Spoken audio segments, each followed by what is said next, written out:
இன்னைக்கு நம்ம செய்ய போகிற ரெசிபி என்னன்னு பார்த்தீங்கன்னா, உடம்புக்கு ரொம்ப ஹெல்த்தியான முருங்கைக்கீரை வச்சு ஒரு சட்னி அரைச்சி காட்ட போகிறேன். அதுக்கு தேவையான பொருள் என்னன்னு பார்க்கலாம். இப்போ வந்து ஒரு கடாய் வச்சுருக்கோம், காஞ்சிருச்சு. 2 ஸ்பூன் ஆயில் ஊற்றிடலாம். ஒரு 2 ஸ்பூன் கடலைப்பருப்பு போட்டுக்கலாம். ஒரு 2 ஸ்பூன் உளுத்தம்பருப்பு போட்டுக்கலாம். 2 வரமிளகாய் போட்டுக்கலாம். அடுப்பை ஸ்லோவாக வச்சு இதை வறுத்துடலாம். இந்த முருங்கைக்கீரை சட்னி பார்த்திங்கன்னா கண்ணுக்கு ரொம்ப நல்லது, ரத்த விருத்திக்கு ரொம்ப நல்லது. வயசானவங்களாம் மென்று சாப்பிட முடியாது கீரையெல்லாம். அதனால் நம்ம அவங்களுக்குலாம் இப்படி சட்னி வந்து அரைச்சி கொடுத்தோம்னா உடம்புக்கு ஹெல்த்தியாக இருக்கும். இப்போ பருப்பெல்லாம் நல்லா செவந்துருச்சு. ஒரு 5 சின்ன வெங்காயம் போட்டுக்கலாம். கொஞ்சம் புளி போட்டுக்கலாம். இதையும் வதக்கலாம்.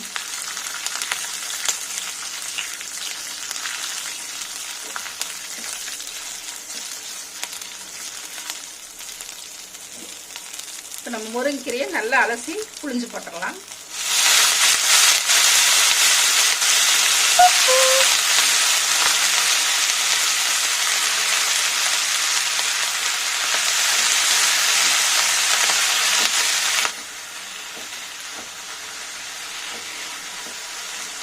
முருங்கைக்கீரை நல்லா வதங்கிடுச்சு.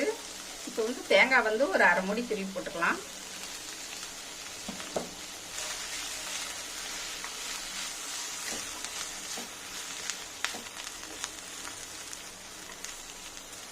ஒரு கட்டு கீரையில் வந்து சட்னி அரைச்சோம்னா ஒரு 3 பேருக்கு பத்தும். நான் இன்றைக்கி ஒரு கட்டு கீரை போட்டிருக்கேன். அதுக்கு 2 மிளகா போட்டு சட்னி அரைச்சிருக்கேன்.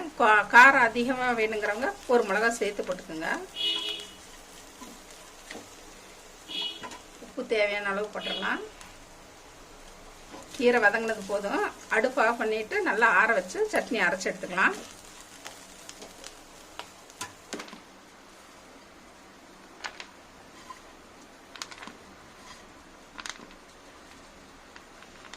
ரொம்ப ஹெல்த்தியான முருங்கைக்கீரை வச்சு ஒரு சட்னி செஞ்சு காமிச்சிருக்கேன். இது பார்த்திங்கன்னா கண்ணுக்கு ரொம்ப நல்லது.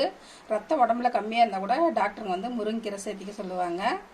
சட்னியாக செஞ்சு காமிச்சிருக்கேன். நீங்களும் இதை வந்து உங்கள் வீட்டில் செஞ்சு சாப்பிட்டு பாருங்கள். இந்த ரெசிபி பிடிச்சதுன்னா மிஸ்ஸஸ் சம்பா சமையலுக்கு சப்ஸ்கிரைப் பண்ணுங்கள். மறக்காமல் பெல் பட்டனை கிளிக் பண்ணுங்கள். தேங்க்யூ.